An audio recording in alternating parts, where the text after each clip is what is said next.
Let's mic global news.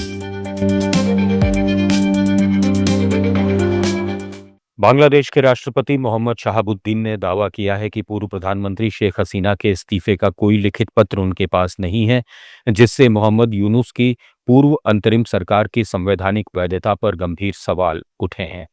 राष्ट्रपति ने ढाका में एक मीडिया हाउस से बातचीत में कहा कि 5 अगस्त 2024 को हसीना के देश छोड़ने के तुरंत बाद उन्होंने टीवी पर घोषणा की थी कि इस्तीफा पत्र मिल गया है, लेकिन बाद में अक्टूबर 2024 में उन्होंने स्वीकार किया कि कोई दस्तावेजी सबूत नहीं मिला, शायद हसीना को समय नहीं मिला। उन्होंने यूनुस सरकार पर संविधान का उल्लंघन करने, उन्हें वर्चुअल हाउस अरेस्ट में रखने, विदेश यात्रा रोकने, अमेरिका के साथ गुप्त व्यापार समझौते की जानकारी छिपाने और यहां तक कि उन्हें हटाकर पूर्व चीफ जस्टिस को असंवैधानिक तरीके से नियुक्त करने की साजिश रचने का आरोप लगाया, जबकि बीएनपी और सेना के समर्थन से वे पद पर बने रहे। इस पर जमाते इस्लामी के प्रमुख शफीकुर रहमान ने राष्ट्रपति पर पलटवार करते हुए फेसबुक पोस्ट में कहा कि वे 5 अगस्त की घटनाओं के कई तथ्य छिपा रहे हैं और उनके बयानों में विरोधाभास है। इस बीच ढाका की एक अदालत ने ब्रिटिश सांसद ट्यूलिप सिद्दीक की गिरफ्तारी के लिए इंटरपोल से रेड नोटिस जारी करने का अनुरोध करने का आदेश दिया है। मामला ढाका के पॉश गुलशन इलाके में एक निजी रियल एस्टेट परियोजना से जुड़े कथित भ्रष्टाचार का है। बांग्लादेश के भ्रष्टाचार निरोधक आयोग का आरोप है कि ट्यूलिप सिद्दीक ने अपनी मौसी और पूर्व प्रधानमंत्री शेख हसीना से रिश्तों का इस्तेमाल कर जमीन आवंटन प्रक्रिया को प्रभावित किया।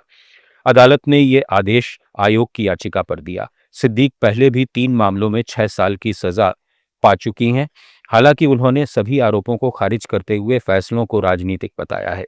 फिलहाल इस ताज़ा आदेश पर ट्यूलिप सिद्दीक की ओर से कोई प्रतिक्रिया नहीं आई है।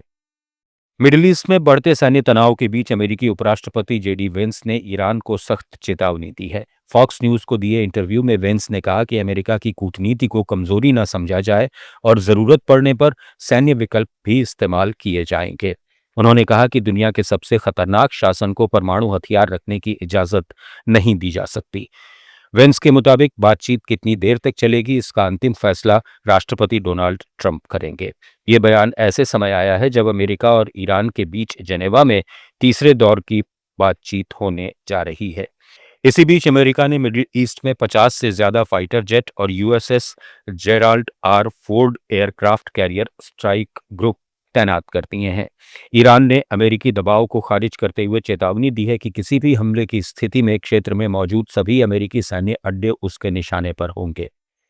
चीन की ह्यूमनॉइड रोबोट इंडस्ट्री बेहद तेजी से आगे बढ़ रही है, लेकिन विशेषज्ञों का मानना है कि अगर वास्तविक मांग में उछाल नहीं आया तो ये बाजार जल्द ठंडा पड़ सकता है।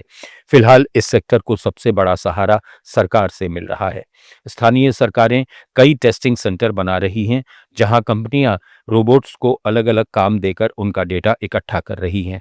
शंघाई में ऐसा ही एक केंद्र बनाया गया है, जहां एक साथ 100 ह्यूमनॉइड रोबोट काम कर सकते हैं। हालांकि अभी ये रोबोट सिर्फ सरल और दोहराव वाले कामों में ही कारगर हैं और इंसानों की तुलना में केवल 30 से 40% दक्षता दिखा पा रहे हैं। चीन की सप्लाई चेन दुनिया में सबसे मजबूत मानी जाती है और पिछले साल दुनिया भर में 14,500 से ज्यादा ह्यूमनॉइड रोबोट डिलीवर किए गए, जिनमें ज्यादातर चीन में बने थे। लेकिन इनका इस्तेमाल फिलहाल प्रचार, स्वागत और सहायक कार्यों तक सीमित है। नॉर्थ कोरिया के नेता किम जोंग उन ने राजधानी प्योंगयांग में सैन्य परेड का निरीक्षण किया। सरकारी मीडिया के मुताबिक किम इल सुंग स्क्वायर से करीब 14,000 सैनिकों ने मार्च किया, जबकि आसमान में फाइटर जेट उड़ान भरते दिखे। अपने संबोधन में किम ने देश की सैन्य ताकत, खासकर न्यूक्लियर हथियार कार्यक्रम को और मजबूत करने पर जोर दिया। उन्होंने चेतावनी दी कि अगर नॉर्थ कोरिया की सुरक्षा को खतरा हुआ तो दक्षिण कोरिया को पूरी तरह तबाह कर दिया जाएगा। हालांकि किम ने यह भी कहा कि अगर अमेरिका अपनी दुश्मनी वाली नीति छोड़ता है तो बातचीत का रास्ता खुला है।